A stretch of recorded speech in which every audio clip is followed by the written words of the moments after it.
सम्मानित ग्रामवासी सभी को मेरा सादर नमस्कार। आज से ठीक 1 साल पहले मुझे अधिकारी की एक सूचना मिली कि भाई छापर को अति संवेदी जोन में घोषित किया जाना है, जिसकी परिधि 1.3 समथिंग मीटर बताई गई थी, किलोमीटर। और उसका जैसे मुझे ज्ञान हुआ, मैं वयोवृद्ध लोगों से मिलने गया कि भाई ऐसी कंडीशन है, क्या करना चाहिए। सबसे पहले मेरे साथ में एक आदमी खड़ा हुआ था, बिरदी चंद जी करवा। उन्होंने सबसे पहले अपनी आपत्ति दर्ज करवाई थी और वो गोपालपुरा में आए हुए थे अधिकारी, वहां पे आपत्ति दर्ज हुई थी। और जैसे ही अभी अखबार में आया था कि भाई अति संवेदी जोन घोषित किया जाए, छापर से 1.3 मतलब दीवार से 1.3 समथिंग ऐसा कुछ नक्शा आया था। जैसे ही मुझे सूचना मिली तो मैंने फोन किया कई लोगों को, तो उसमें सबसे बढ़िया सपोर्ट देने वाले कुछ लोग रहे थे, उनका नाम मैं बताना चाहूंगा। छापर से बालाराम मेघवाल, जो अभी क्रांतिकारी विचार रख करके गया है, इसने अपनी 120 आपत्ति दर्ज करवाई थी। और दूसरे थे अपने देवानी से जो है वो अपने डॉक्टर साहब, जो उनका नाम गणपत जी कालेर, उन्होंने अपनी 120-25 आपत्ति दर्ज करवाई थी। और उसके अलावा शुरुआत से विक्रम मेघवाल, उसने अपनी 150 आपत्ति दर्ज करवाई थी।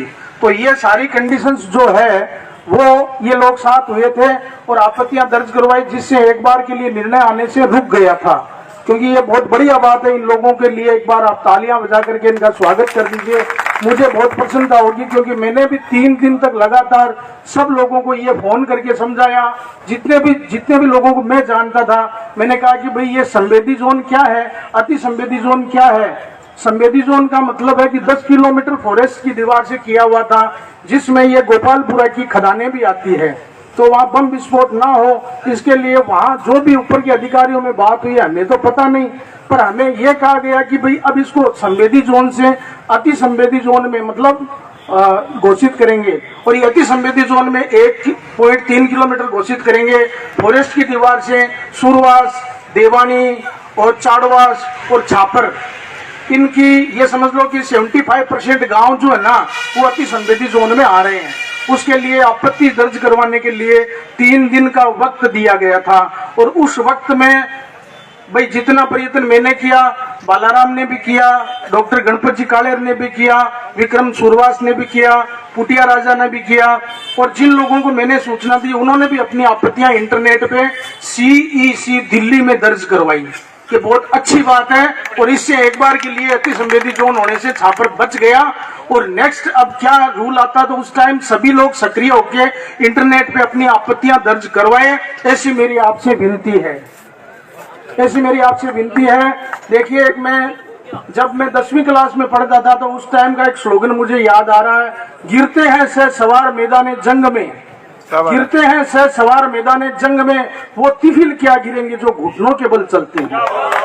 इसका मतलब ये है कि जो सवारी करेगा, घोड़े पे चढ़ेगा, हो सकता है वो हार जाए, गिर जाए, पर वो सवारी करेगा तभी तो हारेगा। यदि वो बच्चा जो रेंगता है घुटनों के बल, तिफिल मतलब बच्चा, ये उर्दू भाषा का शब्द है।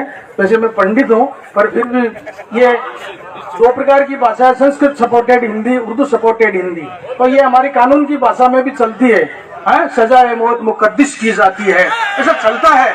तो ये हमारे भाई है। आज मैं एक बात और बताना चाहता हूँ कि मैं अभी अजमेर जाके आ रहा हूँ।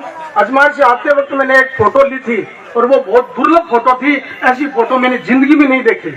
वो फोटो क्या थी, शेरानियाबाद नाम का एक गांव आता है, उसमें टोटल्स मोमडन्स लोगों का निवास है, और वहाँ एक मदरसे का जुलूस निकल रहा था स्वतंत्रता दिवस का, और उनकी पोशाक जो थी वो टोटल्स मोमडन्स पोशाक थी। उसके बावजूद भी उनके हाथ में, सबके हाथ में तिरंगा था। बहुत खुशी की बात हुई मुझे, मैंने ऐसे फोटो पहली बार लिए। किसी भाई को चाहिए तो 3 फोटो मेरे पास में पड़ी है, मैं निश्चित रूप से उसको सोशल मीडिया पे डालूंगा और आपको दूंगा।